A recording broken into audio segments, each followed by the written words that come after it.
Okay, so we finished off yesterday with this concept that we have all of the skills on board already just by applying ourselves specifically to the weight of the club head, as far as that giving us a sense of the amount of force we need to apply to it to get the correct distance.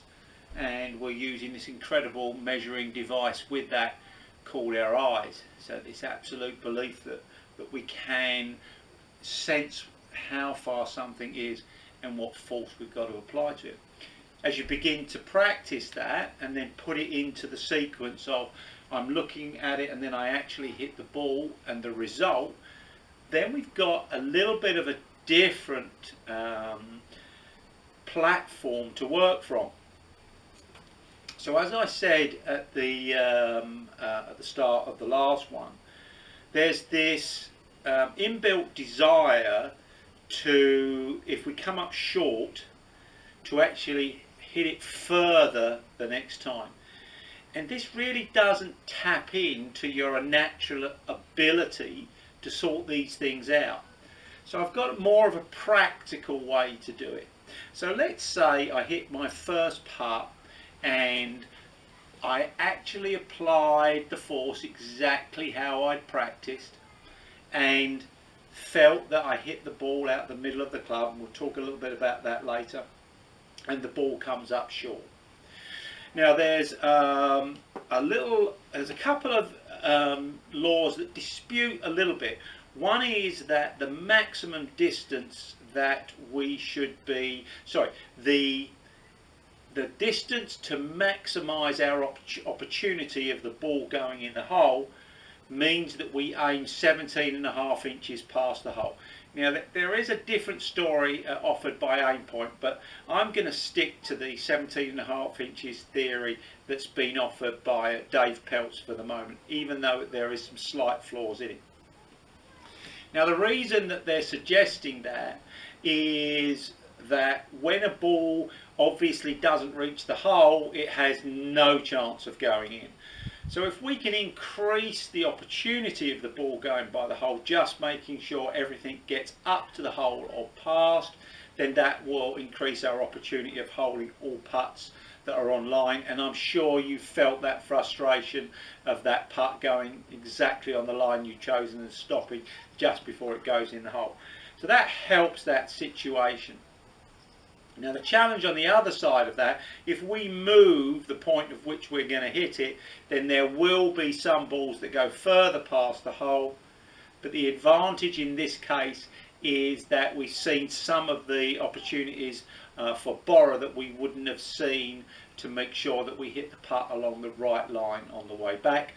But as a percentage operation, we are going to hole far more putts because we have the right length and we know that borough, then we're going to miss because we have to hit them that extra distance. So it's a well thought out maths orientated strategy.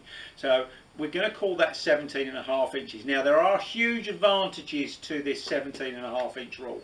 What that means is, for the most part, that the hole is never the target, but a point somewhere else is, and that's going to help us much later on when we start talking about straight line putting. But as far as we're concerned at this point, then the new information I've given to you is the point that we really should be aiming at is 17.5 inches past the hole or on that line. And then when we hit that, if it still comes up short, then the only way to stay within this ability to feel that you have is to actually look further past that hole. So if the ball was 3 foot short of the target and our actual target was 17.5 inches past that, then you'd actually want to look at a point 3 foot plus 17.5 inches past the hole when you did this feeling technique. So now we're looking near enough 4 3/4 feet after the target, 4.5, and we're looking at that, we're feeling that and sensing that. We then step over the putt and hit it and now it's gone 17.5 inches past the hole, just missing on the left. If you want to know more about this particular strategy, there's really two strategies there, maybe even three. One, that the target when putting is always 17.5 inches past the hole, probably unless we're only 2 foot away, when it probably becomes the back of the hole, but we hit it at a certain pace that guarantees it goes in. Secondly, that we never aim at the hole, it's always a pinprick point somewhere away from the hole. That's really important. And the third one is that we adjust the distance that we look by compared to the speed of which we hit, that we feel comfortable of, that puts our senses, maximise the ability of our senses to work to give you the result. So obviously, if you've got a piece of grass that's neatly cut or an artificial green, practice this, practice it on the putting green.